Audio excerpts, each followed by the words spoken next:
আচ্ছা, আমরা আজকে আ রিকার্সিভ ফাংশনটা কীভাবে কাজ করে সেটা সম্বন্ধে আপনাদেরকে যথেষ্ট পরিমাণ আমার যতটুকু জ্ঞান আছে ততটুকুই আপনাদেরকে দেওয়ার চেষ্টা করব। প্রথমত দেখা যাচ্ছে এখানে রিকার্সিভ ফাংশন বোঝার আগে আমরা প্রথমত একটা প্রবলেম দেখে তারপরে কি আমরা রিকার্সিভ ফাংশন নিয়ে আলোচনা করব। যদি একটি ইনপুট ইউজার থেকে কোনো একটি ইনপুট যদি নেওয়া হয়, ধরো ৫, আমি ধরে নিলাম ৫।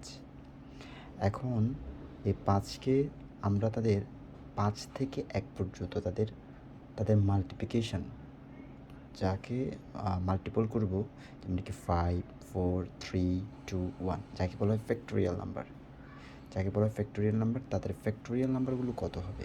এখন আমরা যদি ৫ থেকে ১-এর সবগুলোর গুণফল দেখি তাহলে আস্তে আস্তে কত ২০।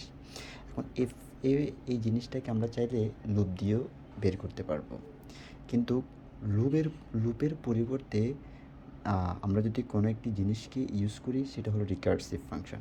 মানে রিকার্সিভ ফাংশন হলো নিজেকে নিজে সে বারবার কল করা, নিজেকে নিজে যে বারবার কল করতে পারবে তাকে বলা হয় রিকার্সিভ ফাংশন।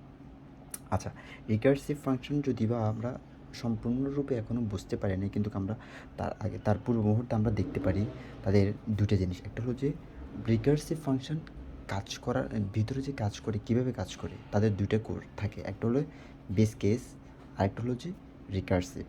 বেস হলো যে একটা ফাংশন কতবার কল হবে সেটাকে একটা কন্ডিশন করে দেওয়া, যেটা কন্ডিশন করে দেয় সেটাকে বলা হয় বেস, সেটাকে বলা হয় বেস কেস। আর যে লুপের মতো চলতে থাকবে তাকে বলা হয় রিকার্সিভ, বা নিজেকে নিজে কল করা। কতবার কল করবে সেটা ডিপেন্ড করবে যে বেস কেসের উপর। বেস কেস যদি বলা হয় একবার কল করো, তাহলে গিয়ে রিকার্সিভ ফাংশন একবারই কল করবে।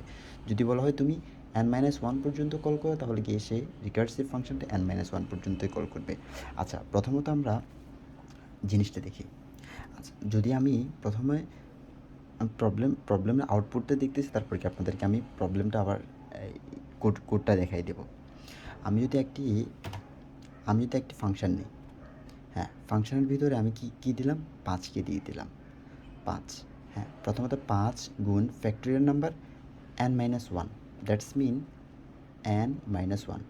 তো ৫ মাইনাস 1, 5 - 1 = 4। সে ফ্যাক্টোরিয়াল নাম্বারটা 4 দ্বারা আবার কল করবে, তখন ৫ গুণ 4 গুণ আবার ফ্যাক্টোরিয়াল নাম্বারটা আবার 3 দ্বারা গুণ করবে। 5 × 4 × 3 আবার 2 দ্বারা কল করবে। 5 × 4 × 3 × 2 আবার যখন 1কে পাবে তখন আবার কল করবে, তখন 5 × 2 4 × 3 × 2 × 1। এখন যখন n-1 করা হচ্ছে তখন দেখা যাচ্ছে 0 আসতেছে। তো 0তে এখানে তখন আমরা তো 0 প্রয়োজন নেই, আমরা তখন সেটা হলো বেস কেস, যেটা আমাদের প্রয়োজন নেই, যেখানে আমার লুপটা থামাইতে হবে, সেটা হলো যে আমার বেস কেস।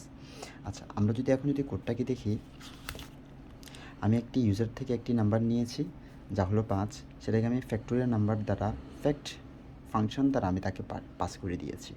এখানে ৫ সে আসছে ৫ দ্বারা।